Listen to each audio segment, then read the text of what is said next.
Magical spells, brewing of potions, and curses.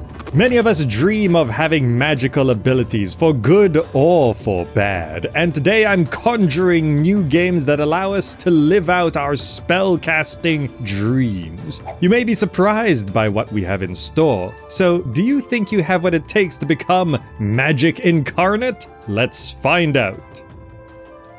Beginning the incantation, mind over magic. This is a base building sort of colony management game where you are designing, building, and managing a magic school to explore what lies below you. You'll be studying lost arcana, growing exotic plants, brewing potions, raising undead servants, and more, as only you can prepare your fragile students to harness their mind over magic. Now, this is a game that went into early access at the end of 2023 to very positive user reviews, floating between 80 to 90% positive on Steam, and they have been planning to sort of maybe target a 2024 full release, but they basically just said that they're going to be working on the game throughout the year, and so far it seems to be coming together. Now, this being a base building and tycoon game, it does allow you to explore every angle of magic. So when we say magic games, we're talking about magic wands, spellcasting, summoning, illusions, necromancy, all sorts of things, potion brewing, and growing of ingredients, or just exploring a magical world. Magical worlds can be all sorts of things, and this being not just a school for magic that you're building and setting up, but also you yourself are practicing magic. Mind over magic does sort of cover every aspect of a magical game, so it's a great one to be on this list. And when you're thinking magical games, you might not be expecting a colony sim, so Mind Over Magic is one of those. On a more action-y, serious approach, Witchfire. Here we have a first-person dark fantasy RPG shooter where you play a wicked sinner turned witch hunter on their final mission to reach salvation. So, okay, you're a witch hunter here, so maybe you're not quite a witch yourself, or are you? Because yeah, you have a gun, but you're also casting spells. So you are at least a spellcaster of some kind here. And you know, sometimes people just assign labels to different people doing the same thing because they don't like that group, but we like our group. So those over there are witches, but not us. No, we're also casting spells, going around killing things, but no. We're the good guys, I think. So in Witchfire, you can see that it is not quite a boomer shooter, but you are going through spaces, shooting up enemies. And I guess we aren't really the good guys either, because we're supposed to be one of the most wicked sinners, but we've been transformed into this undead assassin, which is sustained by the witchfire flowing through your veins. You can choose from a wide selection of distinctive weapons, spells, and artifacts to build your own prayer, which is what you are. And as you go through the game, you will be uncovering certain mysteries of how and why everything is going on the way it is. This game did release into early access in 2024 to, again, very positive user reviews, over 90% quite solidly, so people are loving Witchfire so far, and it's been planning to be in early access for about a year, so we can expect a 2025 full release, but it seems to be enjoyable at the moment, so you can jump in right now if you want to get to some running and gunning and spellcasting in Witchfire. For a sequel that's had a bit of a rough start, Wizard of Legend 2. So, at first glance, some of you older, or maybe not so old gamers, might see this and think, hey, this kinda looks like Magicka, and I really enjoyed Magicka, and Wizard of Legend, the first game, was sort of in that vein, maybe slightly more actiony and maybe less jokey, but Wizard of Legend, the first game, was a big success. This sequel went into early access, unfortunately, to mixed reviews at about 60% positive on Steam, so not the worst game, and it is still in early access, so there is time for it to improve itself. But generally speaking, it is sort of like Magicka, but more action roguelike. and there's co-op gameplay, vibrant 3D visuals, and you'll be mastering new arcana, elements, and experimenting with spell combinations, and overall trying to be the next Wizard of Legend in a fast-paced combat experience. So there is still a lot of promise here, especially since it is still in early access, so we will judge it as an early access game. And it does seem exciting, and we know they've done it before with the first game, which was very well liked. So initially this game was planning for at least 6 months in early access as they add more biomes, expanding multiplayer features, and enhancing the storyline based on community feedback, and it seems they have received quite a bit of feedback at the moment, so we'll have to see if Wizard of Legend 2 will be able to conjure up some solutions to the problems they're facing at the moment. Hey, now that you're a bit into the list, I'm sure you're enjoying it, so it'd be greatly appreciated if you can like the video. And if you want to support, use the GOG referral link below to buy any game, or become a patron on Patreon, because I put a lot of effort into making these lists, and if you want to see how much I've covered, just check the playlist below. So if you'd like to support that, thank you. Alright, next game. FloraMancer Seeds and Spells. This one is a unique, maybe a more indie-looking take to a magical game. It's a farming game, but you're not farming crops or magical plants, or well, you sort of are, but you're growing spells. Your spells themselves are grown in a farming kind of way. And that's an interesting and unique take to spellcasting in general. A lot of magical games are always looking for new ways to turn spellcasting into interesting gameplay mechanics, and in this one you are harvesting plants, like fighting for seeds for you to plant, and then the result of your farming is bigger and better spells as you explore a procedurally generated world. This is also a pixel art game, and it does have that charming cozy vibes to it, so that's kind of nice. And just generally, the visuals plus the theme of farming does make it very chill, very nice. Now, if you're unsure, because this game has fully released, but if you're unsure, there is a free demo at the time of recording, so you can just try FloraMancer Seeds and Spells at no risk and see if it's something that you want to get into, because it's at least something a little bit different. So the free demo, very much appreciated to see if that different is gonna be enjoyed. There's only been a handful of user reviews right now at the time of recording, but they are at 90% positive, so at least some people are enjoying FloraMancer Seeds and Spells.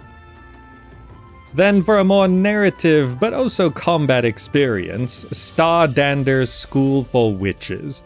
This one is a school for witches where you'll be embracing your magical side by learning spells, solving mysteries, making friends, and battling, or maybe befriending, fey creatures in a turn-based battle system. So of course, at first glance, this does look a little bit like a visual novel, and it definitely has anime visual novel vibes to it, but it does have a combat system and combat mechanic where you are going out and fighting JRPG style. So of course, this might be a bit more of a niche experience, whether you're enjoying it or not. I think at first glance, you're gonna already know whether you want to be into this one.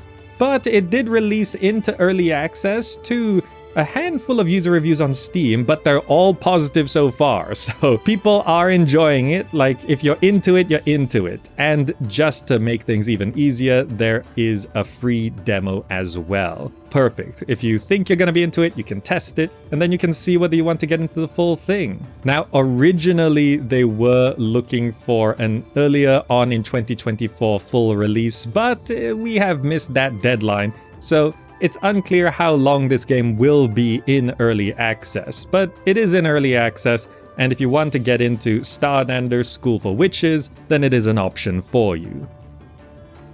Now, this next game did sponsor me in the past, but this is not sponsored. It's the Magical Mixture Mill.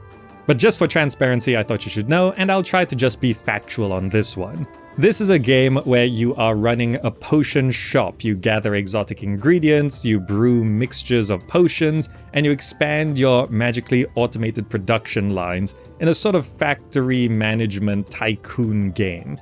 You use your factory to manufacture potions to keep your shelves stocked, and various adventurers come into your shop to buy potions. Depending on what potions you have, you can satisfy their needs or not. So from the various ingredients, you discover recipes to create new and better and stronger potions. And also there's a bit of packaging and marketing in it as well. What bottles your potions go into can affect their price and overall quality, or at least perception of quality. And also it's an interesting point where this one is a factory management game where you are actually expanding the back room of your store to a larger and larger factory. But also your character themselves has a class, and you'll be going out into the world fighting various enemies, completing quests. So this has a lot of features to it, and all of it put together has made the Magical Mixture Mill.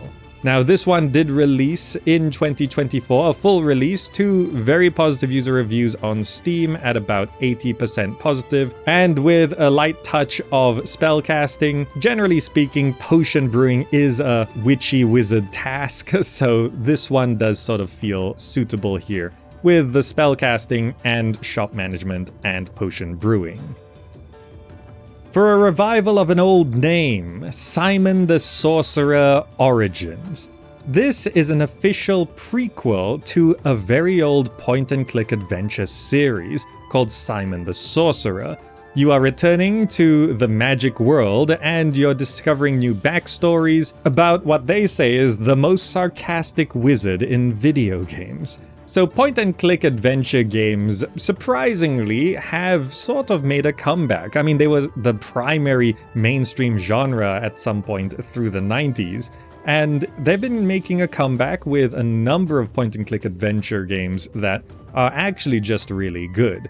So that sort of has prompted, most likely, Simon the Sorcerer to come back, and this being an official, well, prequel, is pretty interesting. I mean, just super old properties and IPs being revived is a bit of a thing right now. There's the dungeon crawler Wizardry, and that's coming back with a new one. And there's even a simulation tycoon game called Mars Attracts, which is about the Mars Attacks movie from way back when. And you're setting up a theme park on Mars, which is weird, but that's an official thing as well. So Simon the Sorcerer Origins isn't alone in old IPs being revived, and maybe it's just at a point where those of us who played these games or experienced these properties back in the 90s kind of want them to come back. We're at the age where we can bring them back. So this one is bringing it back to 90s style point and click adventure games, but it is meant to have more modern quality of life features and not to feel too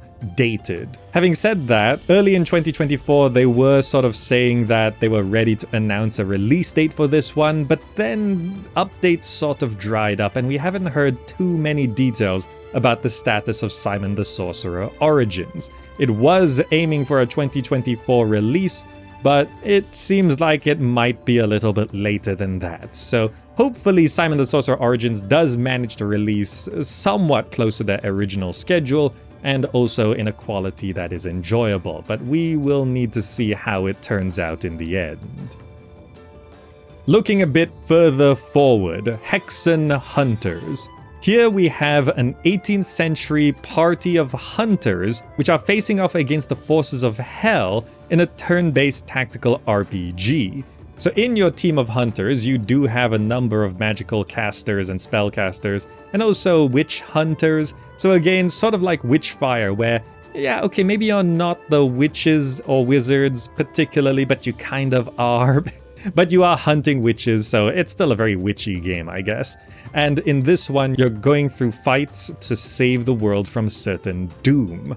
There is also a bit of base management and operations, which is common and usually welcome in tactical games these days. So you have your party of multi-talented heroes, and you're going out and fighting these waves of enemies in turn-based tactical battles.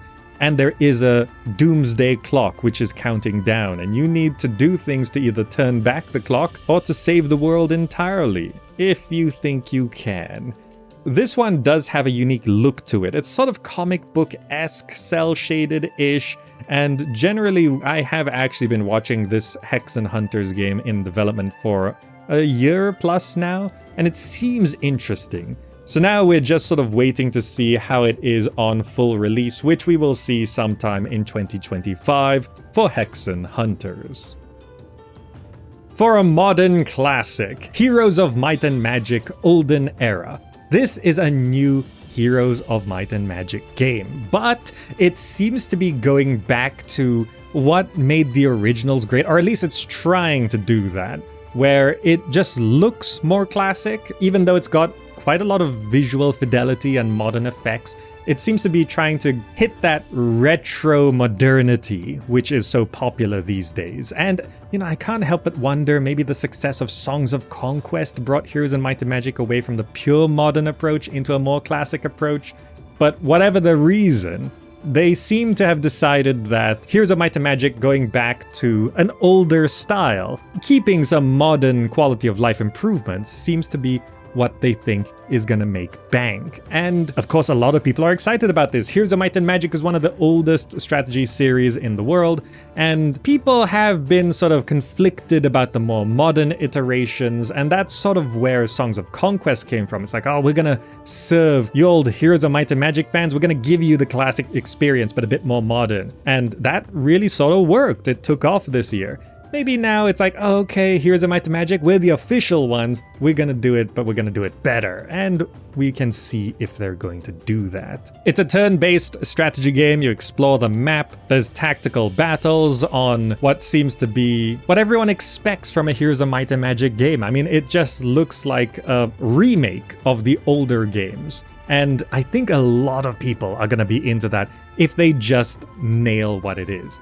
So it's supposed to be releasing into early access though, keep that in mind, in Q2 2025. So it's going into early access, and they want to be in early access for about a year to implement feedback and test multiplayer features and all of that. So it's gonna be a 2026 full release if they stick to their schedule. By around the middle of 2025, we should see basically where it's going. For what's loosely considered to be the closest possible competitor to Skyrim, Avowed. This is from Obsidian Entertainment, and it's a first-person fantasy RPG, which it was supposed to release in 2024, but it got delayed to February 2025, so not too long into the future, and generally it seems to be, it's hard to fault what we've seen so far. There's dual wielding of wands, there's battle mage approaches, there's guns, there's magic, there's an RPG world to explore. It looks great, it sounds great, it seems to have all the elements you want. And so it sort of feels like, yeah, this is what's gonna work. But there is also this sense where it's not really doing anything wrong, but is it enough to draw people away? Because Skyrim mods are still going. Skyrim is essentially still growing and being developed by modders and expanding, and it just gets better and better every year thanks to modders. So Avowed isn't so much competing with Skyrim at this point, it's now competing with modders. Also note things like Skyblivion and Skywind are on the way as well, and I think Avowed is sort of actually going to compete with those more than anything else. People are still hyped for Avowed, and I think a lot of people are going to give it a shot, especially because I think the Wayward Realms is a bit further out. I think early access for the Wayward Realms is supposed to start sometime by the end of 2025 as well, but it's not going to release in 2025. So the Wayward Realms is from the original Daggerfall developers, and that will be very interesting to see. And I think similarly with Avowed, people will jump into it and give it a shot, but the staying power, the lasting power of how particularly Skyrim seemed to have that magic that people just stick with. It's always hard to see, even understand what is that magic that keeps people around. Maybe it's just extensive modding, And Avowed could do it. It's promising. And I will probably give it a shot myself as well. I just don't want to get too hyped because so many things can go wrong with a game this big. And I'll give it a shot. But we will see. That was a bunch of games. Which one was your favorite? And do you think any others deserve a mention? This is of course just one list of many that I've made. Maybe the game you're looking for is in another on the playlist. Check that linked on screen and down below. Thanks for watching, and I'll see you in the next video.